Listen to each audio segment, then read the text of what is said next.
Hi, what's going on guys? It's Almond. Welcome back to another Wizard101 video. In today's video, we're going to be going over some essential pets that you should probably have on your Wizard101 account. I know there's always going to be pets that are going to vary depending on your account and how fast you can make them, but since there's double pet XP going on at the moment, some players are running out of ideas to what to make, right? And some new players are kind of concerned about what pets that they should make because there's always going to be new gear coming out, especially with the Nightmare Dungeon coming around the corner. We'll have some new gear and people are going to be like, well, what stats do I want? Whatever. So this will kind of give you guys some ideas of what pets to make. And essentially this is kind of like a future-proof pet making video as well. So people can look back at it, what pets that they should make. Not more so like a guide on how to level up a pet. I don't know if I'll ever make one. I know some players have asked. But there are plenty of guides like that already on YouTube, so kind of be weird if I made one, and I'll still think about it. It's still like in the works maybe, but we're going to be going over some pets that you guys should make in Wizard101 for your account, especially if you're a new player for Wizard101. So we'll talk all about that and give you guys my opinions and thoughts. And yeah, if you guys do enjoy this type of content, be sure to leave a like, subscribe, all type of stuff. Join the Discord if you guys haven't. Appreciate all the people that have been joining the Discord. We're really close on 600 members in the Discord, and I appreciate us hitting 3K subs as well. So let's get into today's video. So one of the main pets I always use on my characters is an all damage pet.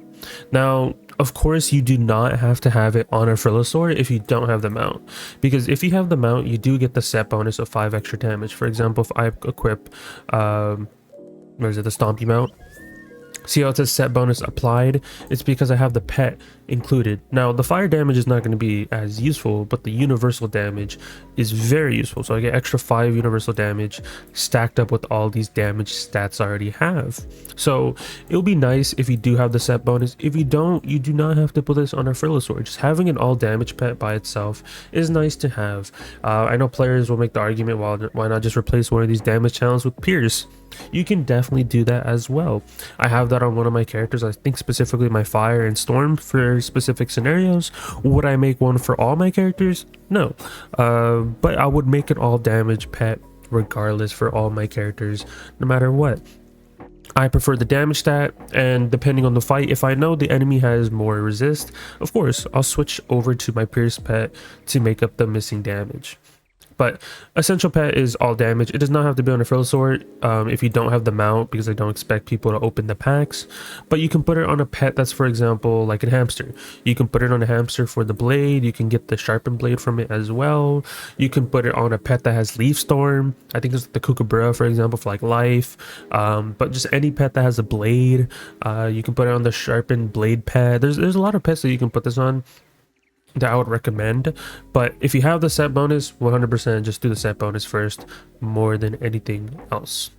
Another pet that I think a lot of players should make, of course respectable on every character, is a triple double pet. Triple double pet is really nice because it has triple damage and of course it has double resist.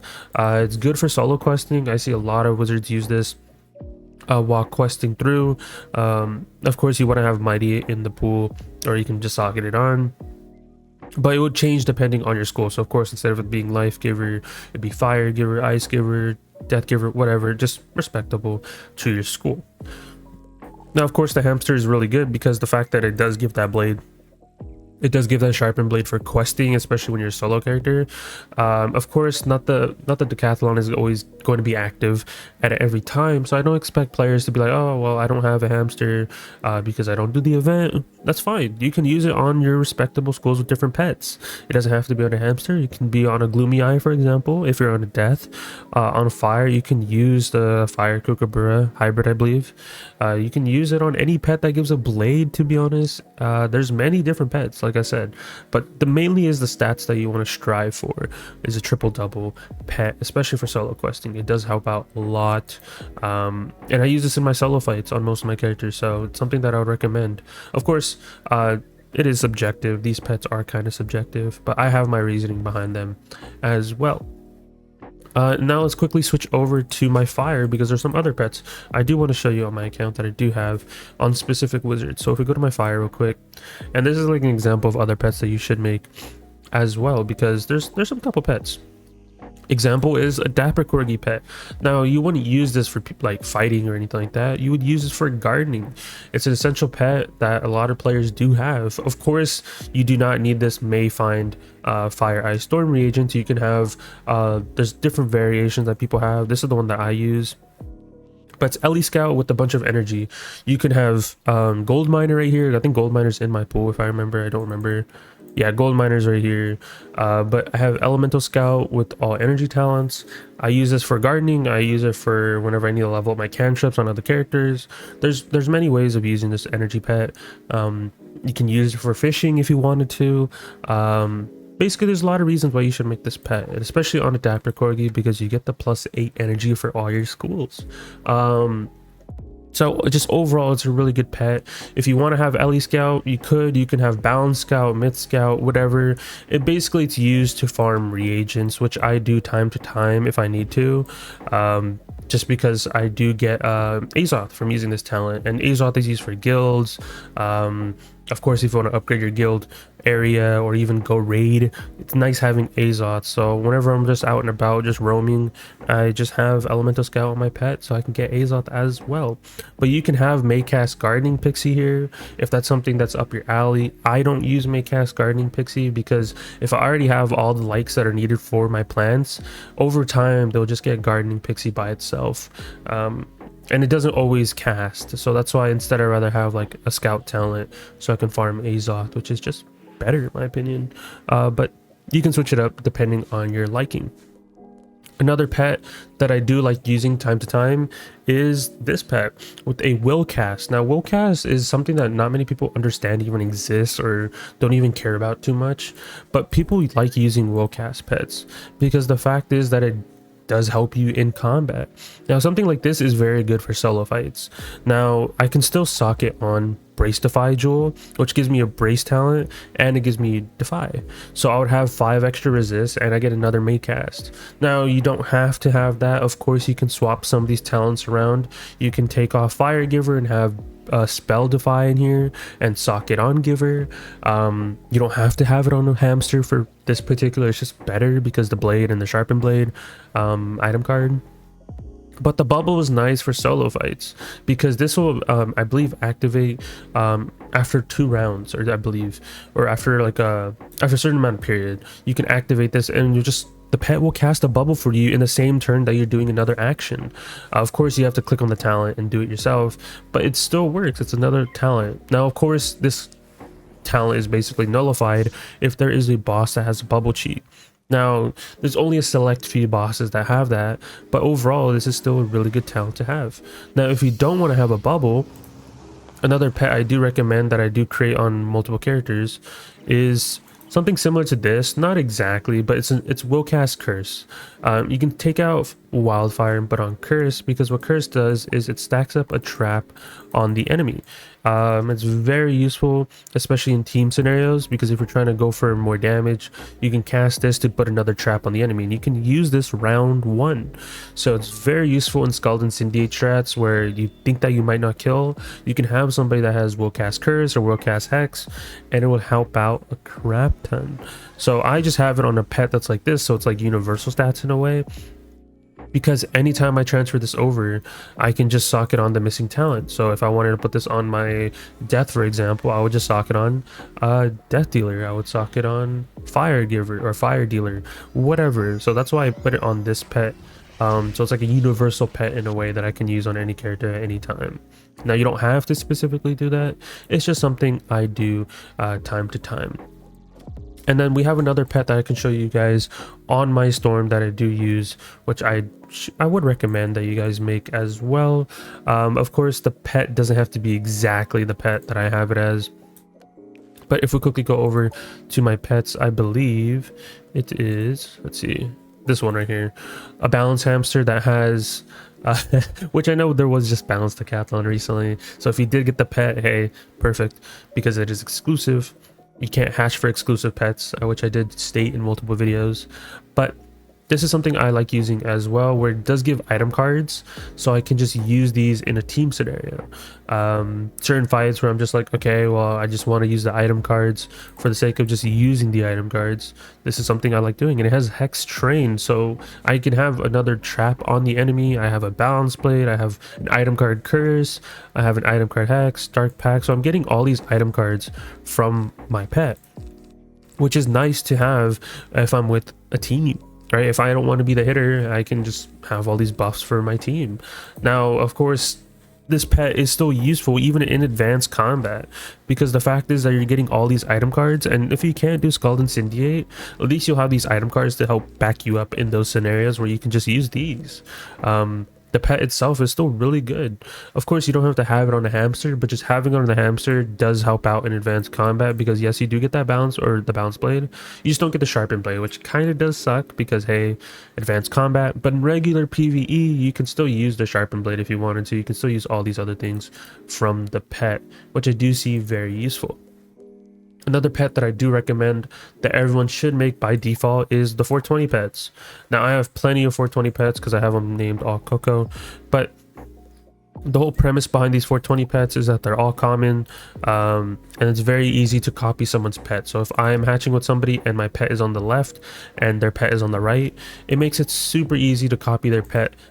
Because the fact is that my whole pool is commons, right? I'm more likely to get their pool quicker than anything. So just having a 420 pet by default, it can be on anything. Ideally, exclusive pet is better. There's plenty of exclusive pets that exist in the game, whether it be from the raid, whether it be from the crown shop. For example, like I have this auspicious tiger, I believe. Where is it? Yeah, that was from the crown shop, which you don't have to buy. Of course, there's the other exclusive pets like the hamsters, which we've talked about before. Right here, and then of course there's the one that I had like a previous video about, talking about the exclusive pet that you can get in Waller, which a lot of players should go farm due to the fact is that it's a free exclusive pet, and you don't have to do raids, you don't have to spend money. You can just go out and farm an exclusive pet, which I would recommend.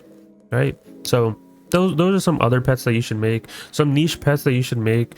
Example is a pet that does have either a reinforce on it or does have a pierce talent on it. Reason being is I do like using reinforce. Now you don't have to use reinforce on all your characters. I like having it on my storm specifically, because in certain advanced combat modes where I just don't, resistance doesn't matter because they pierce through me, it's better to just have reinforce, because they won't get really extra damage on you, because this all it does is do minus 40% resist. Now, of course, if they're already piercing me, the resist doesn't even matter.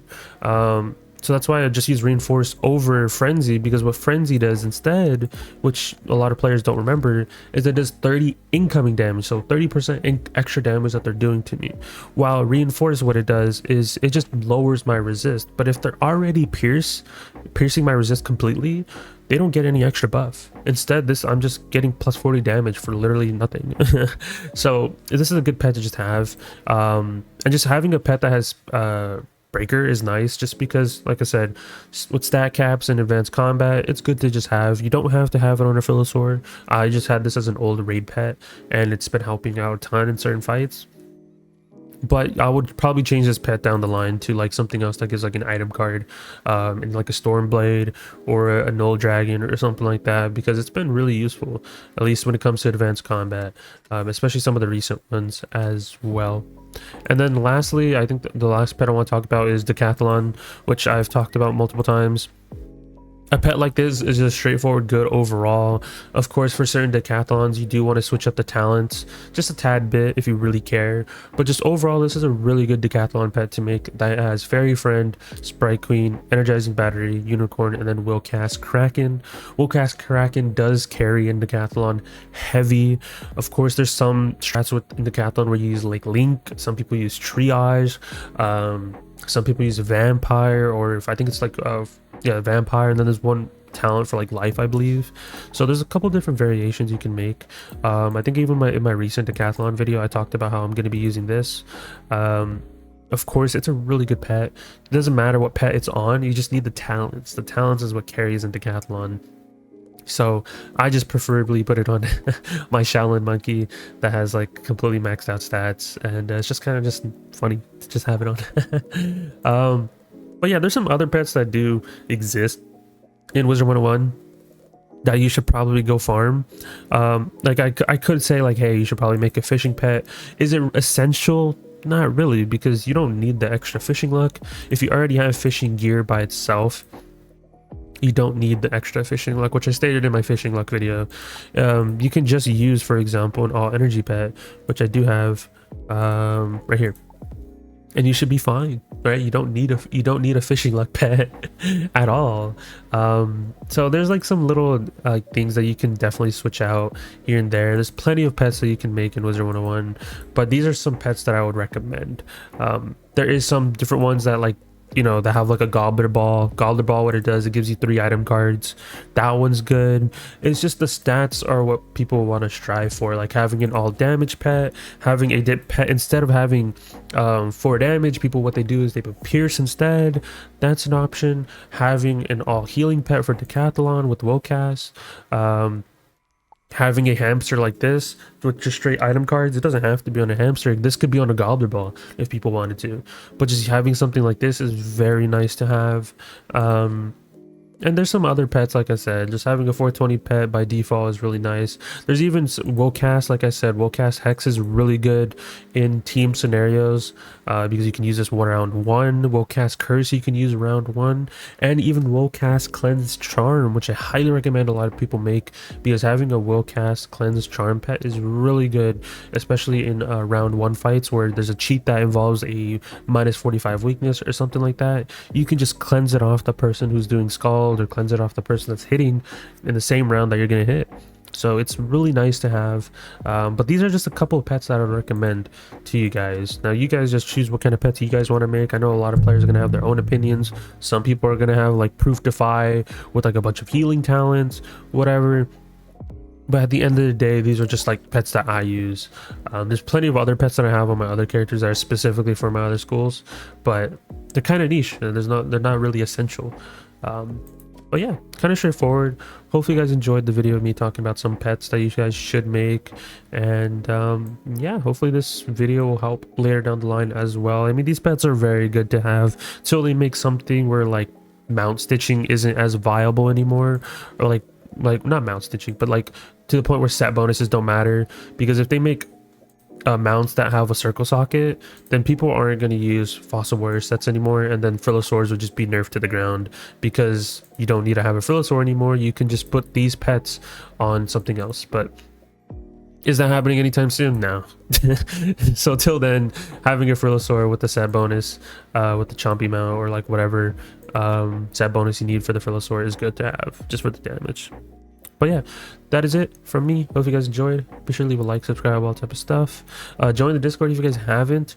I try my best to update the Discord as much as I can, and I'll definitely try to stream more often on the Twitch as well. I know I haven't been really streaming on Twitch when it comes to Wiz, but there's a lot of other content I want to cover, and there's some other content I need to make.